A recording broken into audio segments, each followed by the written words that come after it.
Alcohol அப்படின்னு சொல்லப்படும் மதுவை ஒரு கோப்பையில் ஊற்றி விமானத்தில் பயணம் செஞ்சுட்டு இருக்க அந்த பயணிகிட்ட விமான பணிப்பெண் ஒருத்தவங்க கொண்டாந்து கொடுத்துருக்காங்க.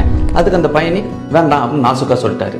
அந்த பணிப்பெண் போயிட்டு ஒரு அழகான கோப்பையில் மறுபடியும் ஊற்றிட்டு வந்து மறுபடியும் கையில் கொடுத்துருக்காங்க. இவர் வேண்டாம்னு மறுபடியும் மறுத்துட்டாரு. அந்த பணிப்பெண் தன்னோட மேனேஜர் கிட்ட போயிட்டு நான் கொடுத்த விதம் அவருக்கு பிடிக்கலன்னு நினைக்கிறேன், அவர் மது குடிக்கல அப்படின்னு சொன்னோடனே மேனேஜர் அதை வாங்கிட்டு கொஞ்சம் பழங்கள் கட் பண்ணிக்கிட்டு மறுபடியும் கொண்டாந்து இவர்கிட்ட கொடுத்துருக்காரு. அதுக்கு இந்த பயணி வேண்டான்னு மறுபடியும் மறுத்துட்டாரு. அதுக்கு அந்த மேனேஜர் கேட்டிருக்காரு, நீங்கள் ஏன் குடிக்கக்கூடாது? அதுக்கு பயணி இல்லை எனக்கு குடிக்கிற பழக்கம் இல்லை அப்படின்ட்டு இருக்காரு. அதுக்கு இவர் ஏன் அப்படின்னு கேட்டிருக்காரு. இப்போ பயணி கொஞ்சம் கோவமா நான் குடிச்சே தான் ஆகணும் அப்படின்னா முதல்ல கொண்டு போய் விமானம் ஓட்டிட்டு இருக்காருல அந்த பைலட்டை கொடுங்க அப்படின்ட்டு இருக்காரு.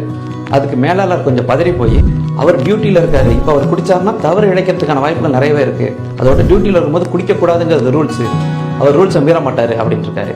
உடனே இவர் சொல்லியிருக்காரு, எனக்கு திருமணமாகி 2 குழந்தைங்க இருக்குது, நானும் குடும்பத் தலைவன் அப்படிங்கிற டியூட்டியில் தான் இருக்கேன், நான் டியூட்டியில் இருக்கும்போது குடிக்கக்கூடாது அப்படிங்கிறது என்னோட மனசாட்சிக்குட்பட்டு நெறி பிறழாமல் வாழ்ந்துட்டு இருக்கேன் அப்படின்னு சொன்னோடனே அந்த மேனேஜர் பதில் எதுவுமே சொல்லாமல் அப்படியே அங்கேருந்து கிளம்பியிருக்காரு. குடிக்காமல் இருக்கிறது நல்ல பழக்கம் அப்படின்னா யார் வற்புறுத்தியும் குடிக்காமல் இருக்கிறது அதை விட நல்ல பழக்கம். நிறைய பேர் சொல்லி கேட்டிருக்கேன், நான் ரெகுலராக குடிக்கிறது இல்லை, வீக்லி ஒன்ஸ் இல்லைனா மந்த்லி ஒன்ஸ் தான் குடிப்பேன் அப்படின்னு. நீங்கள் வீக்லி ஒன்ஸ் இல்லைனா மந்த்லி ஒன்ஸ் குடிக்கிறதுனால அந்த மது விஷத்தன்மையில இந்த மாதிரி புனித நீராக மாறிடுதா?